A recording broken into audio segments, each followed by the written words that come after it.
Some time ago, there was an intriguing article in the Huffington Post religion section, How Easter and Passover Can Make Your Family Happier. We're all about happy and healthy families here, so I pulled it out of my files, and it said that now is the season when tens of millions of people will do something so familiar that it's easy to forget how radical it is. Two faith traditions, it says, will commemorate the worst moments of their past. For the Jews, it's Passover, in which they relive their 4 centuries of slavery in Egypt. And for us, as Christians, it's Easter, part of which is the suffering and the execution of Jesus. Of course, both of these stories have hope-filled endings. The Jews ultimately escape slavery and eventually make it to the Promised Land. And for us, the Easter story is one of resurrection and new life. Still, it says, the larger question is worth considering. Why are these stories, maybe the darkest of days, at the center of our faith stories? And their stunning answer to this question: these stories help us to be a people who can survive. And I would add, they not only help us to survive, but to thrive, to be a people of resilience, of strength, and of hope. The author did thorough research trying to figure out the secret for strength in families. He talked to cutting-edge scholars, innovative brain researchers, world leaders of business, sports, and religion, as well as countless everyday families who struggle to find the time to ask those big questions of life. He found that children and adults who know more about their family's history have a higher self-esteem, a stronger sense that they control their lives, and a deeper belief that their family functions well. Those who know the stories from their family's past consistently display emotional health and happiness and prove to be more resilient. And it isn't just the fun and the happy stories, but it also includes failures, setbacks, even painful times. You know, kind of like the story of Uncle Sam. Now, when Uncle Sam was 10 years old, he and his older brother loved to play basketball. And their favorite way to play it wasn't the conventional way. They were slam dunking buckets. Now, they were pretty tall for 10-year-old kids. However, they did not have superpowers, but they did have a super technique. Uncle Sam would climb on the garage roof, and he would stand behind the backboard, and he would bend over, and his brother would toss up the basketball, and then Sam would slam dunk it, and he made it every time, and it was a beautiful thing until Sam was waiting one day for that ball to come his way, and the braces on the backboard gave way, and he fell down to the macadam below. Thankfully, he didn't have any injuries to his head or to his neck, but he did brace his fall with his hands, and he had 2 broken wrists, and he ended up in casts up to here. Now, this is how his arms were for several weeks, and you can imagine what happened when he went to eat dinner the first time. He couldn't reach his mouth. And personal hygiene, I don't think he was able to maneuver that as well. But he was able to finally call on the help of his family. And that was a very difficult time for him, a very difficult time in the life of the family. But that's not the end of the story. The day after Sam's accident, he decided he wanted to do something special for his mom. So before the casts were even completely dried, he decided to bring her a bouquet of daffodils. It was the first they had opened on the farm. They were beautiful. They were a harbinger of spring, shades of orange and yellow and white. And he picked a big bouquet and brought them back to his mom. And she was so touched that her 10-year-old son would even think to bring her a gift like that. And she was also touched because it brightened her kitchen and made her day better. But then she remembered something. She remembered that those daffodils in that bouquet were the ones from the lower meadow, and Uncle Sam would have had to climb a farm fence, climb over the fence to reach those daffodils, and climb back out with 2 big casts on his arms, holding a bunch of daffodils. So the interesting thing is that because of this, the town doctor gave Uncle Sam a new nickname, the Wounded Warrior, and he lived into that reputation. But it was a story that is of a painful time, of a difficult time, and it's so important to tell our stories, the good, the bad, and the ugly. The important factor seems to lie in a person's sense of being part of something bigger, something larger, being part of a larger family. It's discovering that we are part of a bigger narrative and that we have a strong sense of intergenerational self. And that's where religion comes in. According to this article, meaning can be found in history. The sheer act of telling and retelling the biblical stories helps us to understand God's role in the world, as well as our own position in a long line of ancestors who were not so unlike us. When we tell the story, we are extending a line from our children, from our children's children, and from ourselves all the way to our past. And our stories include not only positive moments, but those moments of hardship and pain, and the resiliency and the hope that emerge in the face of those difficult times. We watched with the world this past Monday as Our Lady Notre Dame succumbed to a massive roaring blaze that devastated the Parisian landmark.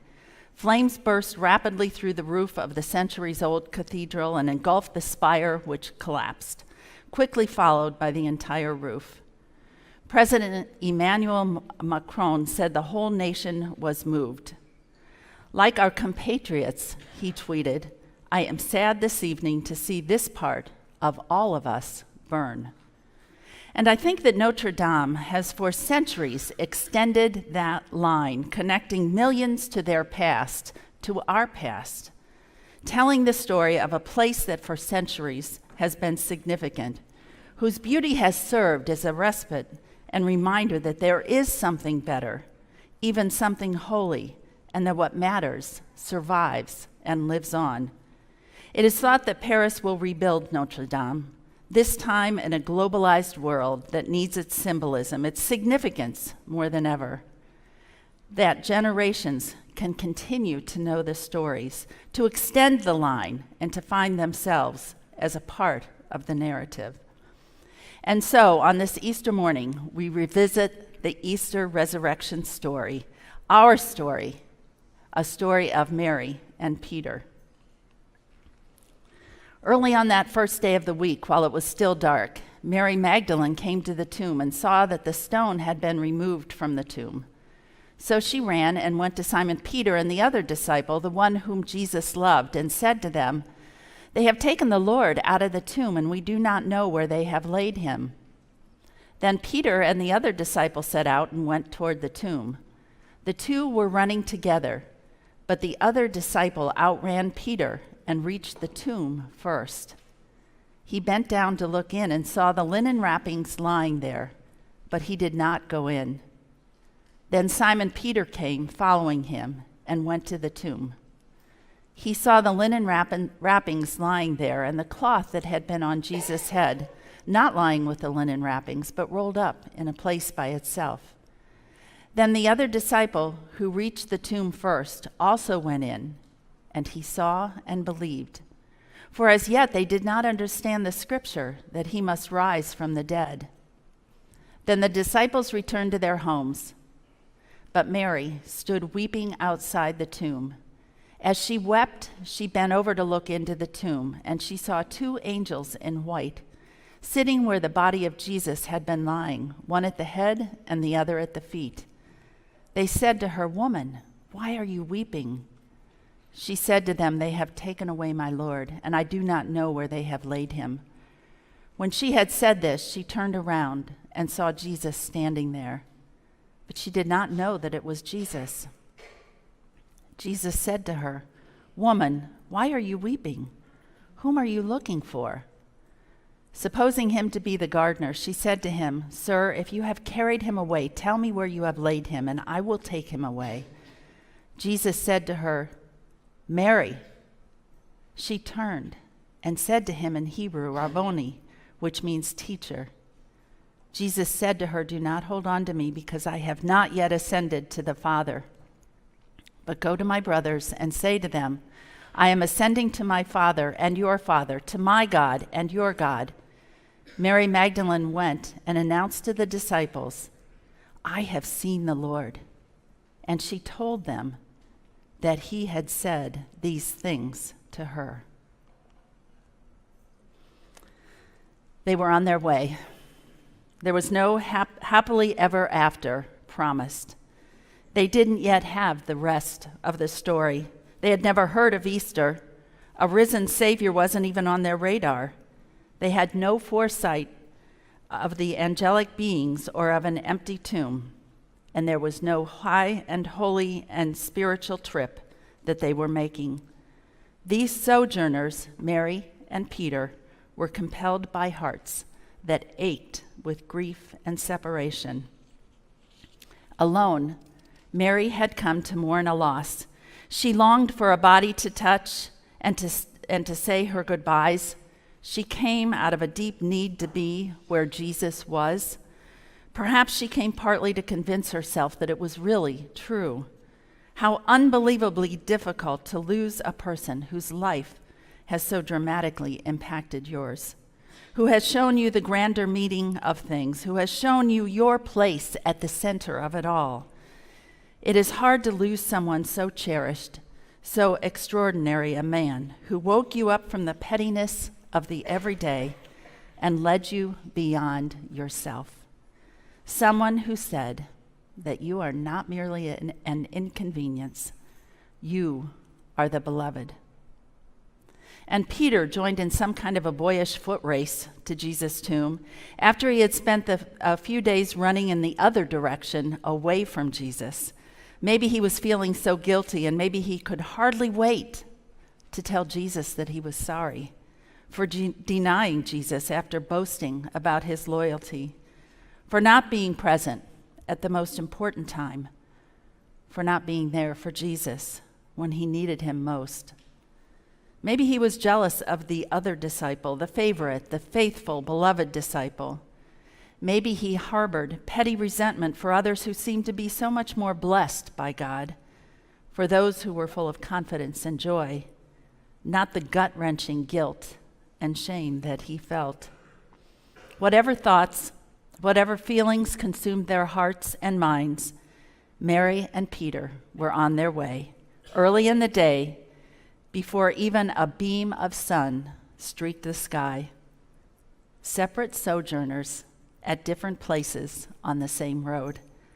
They both knew that Joseph of Arimathea and Nicodemus had taken the body of their beloved Rabboni and had placed him in a cave, into a new tomb, and as was the custom, had sealed it with a stone, a very big stone, which they both knew stood in the way. There was no doubt that that stone would be a major hurdle. And maybe here is where we can draw a line extending from Mary and Peter to us. We too are sojourners on the road, and we too know about stones. We have our own stones in our path, and every one of us has a stone story to tell. The stone of pain and illness and grief grips our hearts. The stone of failure and loneliness fill our spirits. The stone of wayward children and of restless partners interrupts sleep in our nights.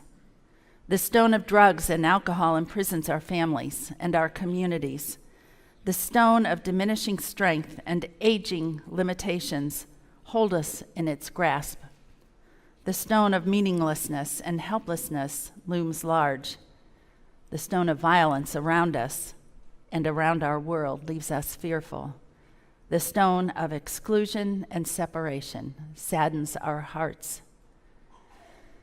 But that's not the end of the journey for Mary and Peter, and it's not the end of our journey.